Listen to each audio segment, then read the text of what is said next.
चलिए देखते हैं। मुझे कॉल साइड ना ज़्यादा सही दिख रहा है फ़िलहाल। अगर हम 109 पे इसको बाई करते हैं ना, तो हम 190 का ऐसे लेके हम यहाँ पे प्लान कर सकते हैं, ठीक है।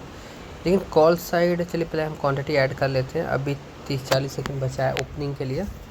अगर ओपन होते ही ना, अगर ये नीचे ओपन होता है, अगर 109 के नीचे ओपन होता तो ही हम बाई करेंगे, अदरवाइज हम बाई नहीं करेंगे। ये भी देखिए कंडीशन है मेरा। अगर 109 के नीचे अगर ओपन होता है ना, तो ही हम बाई करेंगे, अदरवाइज हम बाई नहीं करेंगे। ओपनिंग देखिए बहुत इंपॉर्टेंट है। चलिए देखते हैं। अगर ओपनिंग ऊपर हो जाती है ना, तो फिर हम यहाँ पे बाई नहीं करेंगे।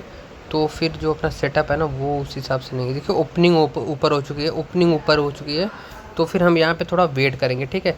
अभी देखिए हम 109 पे बाई करेंगे ना, तो 136 से लेके 150 तक जा सकता है मार्केट, ठीक है। 136 तक मार्केट जा सकता है। 109 पे अगर हम बाई करते हैं ना, तो हमें यहाँ पे 20-25 पॉइंट मिल सकता है, ठीक है। मार्केट यहाँ 25,525 तक जा सकता है। मार्केट 25,525 तक का एक रजिस्टेंस है, वहाँ तक मार्केट उस स्विंग को रिटेस्ट करने के लिए जा सकता है। देखिए जो चीज़ें हैं वो क्लियर है, और इसीलिए मैं कॉल में ज़्यादा कन्विक्शन नहीं है। मुझे पता है क्यों, क्योंकि 25,525 ना एक एज ए रजिस्टेंस काम करेगा।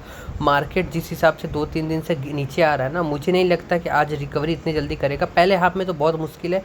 अगर ओपनिंग अच्छी हुई होती, अगर ओपनिंग 550 के ऊपर हुई होती, तो फिर हम सोच सकते थे कि 600 अगर ब्रेक करता है तो वहाँ पे एक अच्छा मोमेंटम आ सकता है, ठीक है। लेकिन जो ओपनिंग है ना, वो सही नहीं है। तो पुट तो फ़िलहाल अभी नहीं, लेकिन पुट में हम ट्राई करेंगे, लेकिन अभी थोड़ा वेट करेंगे हम पुट में। देखिए ओपनिंग जो है ना, वो सही नहीं है। जब ओपनिंग सही नहीं होती ना, तो फिर हम यहाँ पे दिक्कत होता है। देखिए कॉल में प्राइस फिर से वहीं आया। हम यहाँ पे लो पे ऐसे रख के ना हम प्लान कर सकते हैं यहाँ पे। देखिए चीज़ें हैं, लेकिन यहाँ पे ना कन्विक्शन मेरा क्या नहीं बन रहा है, मैं बता दे रहा हूँ आपको क्यों मैं यहाँ पे ट्रेड प्लान नहीं कर रहा हूँ।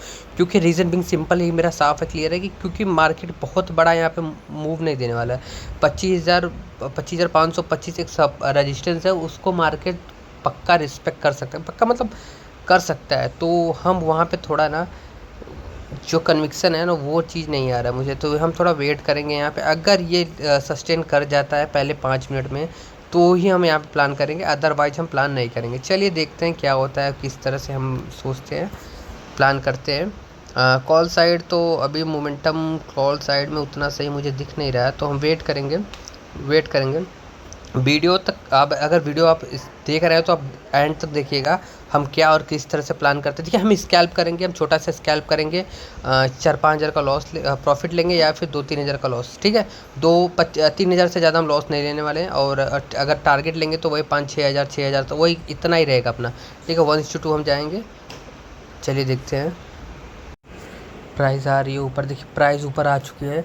अगर हम 109 से लेते ना, तो फिर हमें यहाँ पे अच्छा खासा प्रॉफिट हो चुका होता अब तक। और ये 525 तक जाएगा, 525 तक जाएगा, इतना मुझे मतलब ये कॉन्फिडेंस आ रहा है कि 525 तक प्राइस जा सकती है, ठीक है। लेकिन बस ये प्रॉब्लम क्या है, देखिए प्रॉब्लम सिंपल सा है। प्रॉब्लम ये है कि ये कॉल साइड ना, कॉल ये 525 के ऊपर नहीं जा सकता। अभी फ़िलहाल फर्स्ट हाफ की मैं बात कर रहा हूँ। 525 के ऊपर जा भी सकता है, ऐसा नहीं कि मैंने बोल दिया तो नहीं जाएगा। लेकिन जहाँ तक मुझे लगता है ना, एज अ रजिस्टेंस ये इसको, इस स्विंग को ये रिस्पेक्ट करेगा। तो अगर एक बार ये वहाँ से नीचे आता ना, फिर से अगर 525 ब्रेक करता है, तो एक हमें अच्छा यहाँ पे मोमेंटम देखने को मिल जाएगा, एटलीस्ट 600 तक का। 600 तक एटलीस्ट मिले। अगर 600 ब्रेक कर देता ना, तो 700-800, मतलब इसके बाद तो भाई कुछ भी कहीं पे भी जा सकता है। उसके बाद तो किसी को कुछ आइडिया नहीं है कहाँ पे मार्केट जाएगा। लेकिन 600 और एक 525, ये दो लेवल हैं जो मार्केट एज अ रजिस्टेंस काम करेगा, ठीक है। और पुट में देखिए रिवर्सल आ सकता है। पुट में ना मुझे सही दिख रहा है, पुट मुझे बहुत सही दिख रहा है। चलिए थोड़ा वेट करेंगे, हम वेट करने के बाद हम ट्रेड प्लान करेंगे। देखिए चीज़ें क्या है ना, चीज़ें सिंपल हैं। चीज़ें एज अ सिंपल ऐसा है, क्योंकि जहाँ तक मुझे लगता है ना, यहाँ पे ना मार्केट यहाँ से रिवर्स आ सकती है। देखिए अभी प्राइस 136 ब्रेक कर रहा है। 136 अगर ब्रेक करता है ना, तो एक मोमेंटम यहाँ पे अपसाइड के लिए जा सकता है 15-20 पॉइंट का, ठीक है।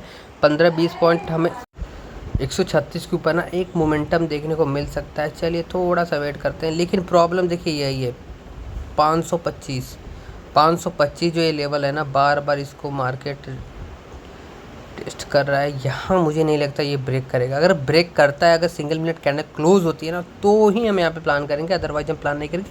यहीं से मार्केट साफ फॉल कर सकता है, यहाँ से मार्केट कल के क्लोजिंग तक एटलीस्ट आ सकता है, ठीक है। कल की क्लोजिंग तक 25,450 तक मार्केट आ सकता है। अगर यहाँ से मार्केट गिरता है तो ठीक है, 70 से 75 पॉइंट मार्केट नीचे आ सकता है। तो फिलहाल हम थोड़ा वेट करेंगे, देखते हैं जो भी रहेगा, जैसा भी रहेगा।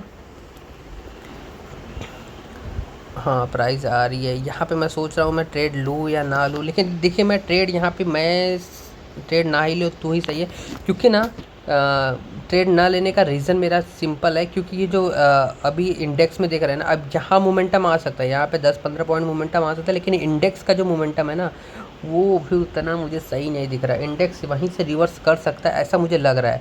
तो ये तो हायर हाई बना रहा है, लेकिन यहाँ पे ना अगर यही कैंडल 2-3 बार सस्टेन करके जाती है ना, सिंगल मिनट की कैंडल, तो फिर हम प्लान कर सकते थे। लेकिन यहाँ पे देखिए प्राइस जा रही है, लेकिन मुझे नहीं लगता है कि इसके ऊपर जाएगी अगर सस्टेन करेगी।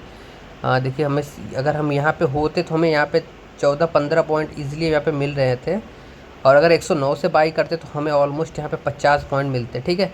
तो खैर कोई नहीं, जो जो हुआ सही हुआ। प्रीमियम अच्छा मूव कर रहा है एज ऑप्शन बायर। आज एज ऑप्शन बायर, आज ऑप्शन बायर का दिन है भाई। आज प्रीमियम अच्छा मूव कर रहा है, क्योंकि प्रीमियम इंडेक्स उस हिसाब से मूव नहीं कर रहा है जिस हिसाब से प्रीमियम मूव कर रहा है। तो प्रीमियम आज बहुत सस्टेन कर रहा है, बहुत अच्छे मूव्स आ रहे हैं प्रीमियम में। तो आज एज ऑप्शन बायर आज प्रॉफिट हो सकते हैं, अच्छे हो सकते हैं। अगर मुझे पुट साइड मिलता है ना, तो हम ट्रेंड के साइड जाएंगे। देखिए अगर लॉन्गर टाइम पीरियड में बात करें तो मार्केट अप साइड में, इसमें नो डाउट कि मार्केट अप साइड में।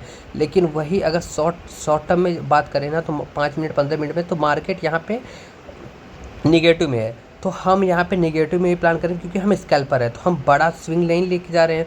तो एज ए स्कैल्पर हम यहाँ पे निगेटिव का ही सोचेंगे, और एज ए निगेटिव सोचेंगे। देखिए यही से मार्केट रिवर्स हो रहा है, देखिए जो मैंने बोला था एग्जैक्टली वही सेम चीज़ हो रहा है। यहाँ से देखिए थोड़ा सा रिट्रेस लेके फिर से मार्केट नीचे आ सकता है, ठीक है। इसीलिए हम यहाँ पे कॉल साइड प्लान नहीं कर रहे थे। अगर हमें छोटा मोटा अगर हमें प्रॉफिट चाहिए होता तो यहाँ पे मिल सकता था, लेकिन हम वहाँ पे रिस्क नहीं ले सकते, क्योंकि मुझे नहीं पता था ना कि इतना अच्छा मोमेंटम आ जाएगा प्रीमियम में। इंडेक्स में उस हिसाब से मोमेंटम नहीं है जिस हिसाब से प्रीमियम में मोमेंटम आया है यहाँ पे कॉल साइड में, ठीक है। ये इसके पीछे एक रीज़न भी है, क्योंकि मार्केट गैप अप ओपन हुआ था, लेकिन मार्केट यहाँ पे प्रीमियम गैप अप ओपन नहीं हुआ था, इसके लिए शायद ये मोमेंटम आया, ऐसा मुझे लग रहा है, ठीक है। और अदरवाइज ये मोमेंटम नहीं आता यहाँ पे, क्योंकि प्रीमियम इंडेक्स उतना सही मूव नहीं कर रहा है, इसीलिए ना मुझे थोड़ा सा डाउट हो रहा है, ठीक है। चलिए थोड़ा सा 1 मिनट और आ रही है पुट साइड है, थोड़ा सस्ता है, या प्रीमियम थोड़ा उसको चेंज करना पड़ेगा, क्योंकि प्रीमियम ना बहुत सस्ता है। देखिए यहाँ पे 20 पॉइंट है, 57 से 77, ऑलमोस्ट 20 पॉइंट रिकवर हुआ है। तो हम यहाँ पे क्या करेंगे, इसको ना हटाएंगे पहले, इसको थोड़ा सा ना थोड़ा दूसरा हम देखते हैं, ठीक है। दूसरा ये सही रहेगा, ठीक है। ये सही है। कहाँ पे 137 के ऊपर एक मोमेंटम आ सकता है, 167 तक का। 30 पॉइंट का यहाँ पे भी टारगेट है अपने पास, 30 पॉइंट का यहाँ पे भी अपने पास टारगेट है। चलिए देखते हैं हम देखते हैं क्या होता है। हम वेट करेंगे। प्राइस आ रही है। और हम यहाँ पे प्लान करने वाले हैं, प्लान हम इसलिए करने वाले हैं क्योंकि देखिए फी से रिकवरी आ रही है।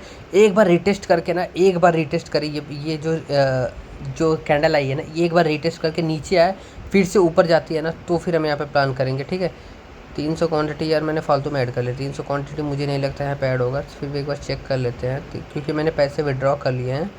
तो 300 क्वांटिटी मुझे नहीं लगता होगा, तो इसको थोड़ा सा एक बार रिटेस्ट करेंगे। चलिए देखिए बोला था ना 300 क्वांटिटी नहीं होगा।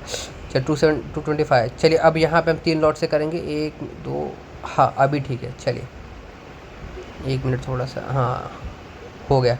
चलिए अपनी एंट्री हो चुकी है। अब यहाँ से ना एक अच्छा मोमेंटम आ सकता है, यहाँ पे हम एसएल लेंगे न के बराबर, ठीक है। यहाँ पे 5-6 पॉइंट का एसएल के साथ यहाँ पे हम बड़ा प्रॉफिट हम देख सकते हैं, ठीक है। चलिए आ रही है प्राइस, बहुत बहुत ही अच्छा। अब हम ना एसएल क्या लेंगे, ठीक है। हम एसएल CTC 137, ठीक है। 3,400 का प्रॉफिट दिख रहा है, मैं एसएल रख देता हूँ। अब मैंने एसएल यहाँ पे CTC यहाँ पे लॉस ना अपना न के बराबर है, ठीक है। यार यही दिक्कत हो रहा है, जब भी मैं इसको ड्रैग कर रहा हूँ ना, ड्रैग नहीं होता है। देखिए यहाँ पे 6,000 प्रॉफिट हो रहा है, ऑलमोस्ट अपना टारगेट तक मार्केट आ चुका है, प्राइस आ चुकी है। अब मुझे यहाँ पे एग्जिट होना है, तो यहाँ पे एग्जिट नहीं हो रहा है। देखिए ये क्या ही सीन चल रहा है यार, क्या ही सीन चल रहा है।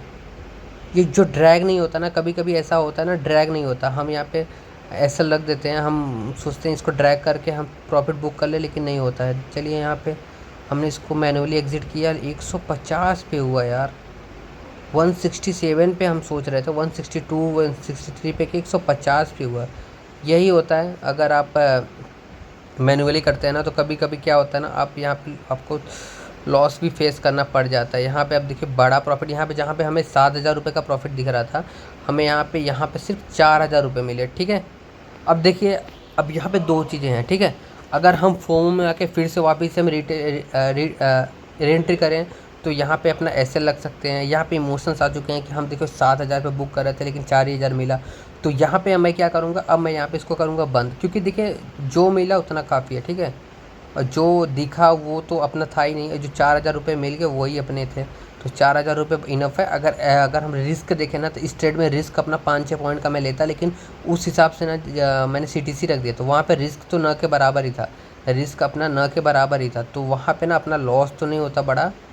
तो चलिए, अगर जहाँ पे मैं फिर से रिटर्न नहीं करना है, अभी ट्रेड हम नहीं करेंगे, क्योंकि देखिए रीज़न बिंग सिंपल है कि अगर हम अब ट्रेड करते हैं ना, तो फिर हम इमोशंस के साथ ट्रेड करेंगे, क्योंकि अभी अभी हमारे दिमाग में ये चल रहा है कि मैं 7,000 प्रॉफिट दिख रहा था, हम सिर्फ 4,000 हुआ, गलती से हुआ। अब देखिए यहाँ पे ना एक और चीज़ होती है, अगर आपसे गलती हो तो आप एक बार के लिए एक्सेप्ट कर लेंगे, लेकिन अगर सिस्टम से गलती होता है ना, तो आपको क्या होता है पता है, गुस्सा आता है, ईगो आता है, तो आप जो एंगर्स में वो ट्रेड लेते हो ना, तो वो लॉस में कन्वर्ट होता है। यहाँ पे देखिए साइकोलॉजी जो है ना वो बहुत मैटर करती है। आप अगर 4,000 प्रॉफिट हुआ है, मोमेंटम यहाँ से 400-500 पॉइंट कितना भी जाए, आप यहाँ पे उतने में सेटिस्फाई रहिए और उतना ही ट्रेड करिए, ठीक है। अब यहाँ पे मैं ओवर ट्रेड नहीं करने वाला हूँ, ये हाई ब्रेक करता है, कुछ भी ब्रेक करता है, अब हम यहाँ पे ट्रेड नहीं करेंगे, क्योंकि देखिए मतलब नहीं है। मन तो दिल तो कर रहा है कि अब ये ट्रेड हम कर ले, ये कर ले, वो कर ले, लेकिन यहाँ पे ना अगर हम ट्रेड करते हैं ना, अगर लॉस में जाता है ना, तो फिर वो ज़्यादा तकलीफ होगा। तो इसके लिए ना तो हम क्या करेंगे, थोड़ा प्रीमियम अगर चेंज करके भी दिखूँ ना, तो प्रीमियम चेंज करते हैं। ये तो हाई ऑलरेडी ब्रेक कर चुका है, ये तो हाई ऑलरेडी ब्रेक कर चुका है, तो यहाँ पे भी ट्रेड बनता नहीं है, ठीक है। यहाँ पे भी ट्रेड बनता नहीं है अपना। क्वांटिटी भी हम ऐड कर लेते हैं, अगर मोमेंटम अच्छा आता है तो हम यहाँ पे ट्राई कर सकते हैं, लेकिन मुझे नहीं लगता कि यहाँ पे मोमेंटम आएगा, ठीक है। ये अगर इस कैंडल की क्लोजिंग जो देखिए, अब ऊपर तो जा सकता है प्रीमियम, मार्केट नीचे आ सकता है, लेकिन वही है ना, मार्केट बहुत चौपी हो चुका है अभी। अभी क्या हो गया, मार्केट बहुत चौपी हो चुकी है। यहाँ पे देखिए अभी 4,000 का प्रॉफिट हमारा है नॉर्मल, जो प्रॉफिट मिला वो एक्सेप्ट करिए। देखिए कॉल कितना ही अच्छा फॉल हुआ है, अरे क्या ही गजब फॉल हुआ है। अब ये प्राइस कहाँ तक जाएगी और कहाँ तक रुक सकता है मार्केट अब मैटर वो करता है, ठीक है, कितना अच्छा वी सेव रिकवरी हुआ। अगर हम यहाँ पे ट्रेड अच्छे से प्लान करते हैं ना, तो हमें यहाँ पे अच्छे पैसे हमारे बनते हैं, लेकिन क्या ही कर सकते हैं, जो मिला उतना ही काफ़ी है। अब उससे ज़्यादा तो हम कुछ सोच ही नहीं सकते हैं। देखिए फिर से अगर हाई ब्रेक करता है ना, तो एक यहाँ पे, लेकिन मोमेंटम नहीं आएगा। अब मुझे ये हाई तो ब्रेक करा, लेकिन मोमेंटम नहीं आएगा। मोमेंटम इसलिए नहीं आएगा, देखिए मैं यहाँ पे ट्रेड नहीं लेने वाला हूँ, मोमेंटम नहीं आएगा। अगर मोमेंटम में आता ना, तो ही यहाँ पे कुछ हो सकता है। देखिए ये लेवल, ये सपोर्ट है, यहीं से बाइंग होगी, ये बाइंग एरिया है, यहाँ पे जो बायर्स हैं वो एक्टिवेट होंगे, ये एरिया जो है ना बाइंग एरिया है, मार्केट यहाँ तक आएगी। यहाँ तक के लिए हम इतना बड़ा रिस्क नहीं लेने वाले हैं। अब हम आज ट्रेड नहीं करेंगे, ठीक है, डन फॉर द डे कर देते हैं। अब यहाँ पे ट्रेड करने का मतलब नहीं है, कहीं पे भी मार्केट जाए, कितना भी जाए, अभी मुझे फ़र्क नहीं पड़ने वाला, ठीक है, क्योंकि मुझे अपना लेवल दिख चुका है। अब मुझे इतना पता है कि मार्केट अपने बाइंग एरिया में आ रहा है, ठीक है, तो वहाँ पे ट्रेड लेने का मतलब रिस्की है। अगर आपको वीडियो अच्छा लगा तो प्लीज़ लाइक करिएगा, सब्सक्राइब करिएगा। Thank you for watching. अगर कमेंट भी करिएगा अगर आपको कुछ भी पूछना हो तो, ठीक है, थैंक यू।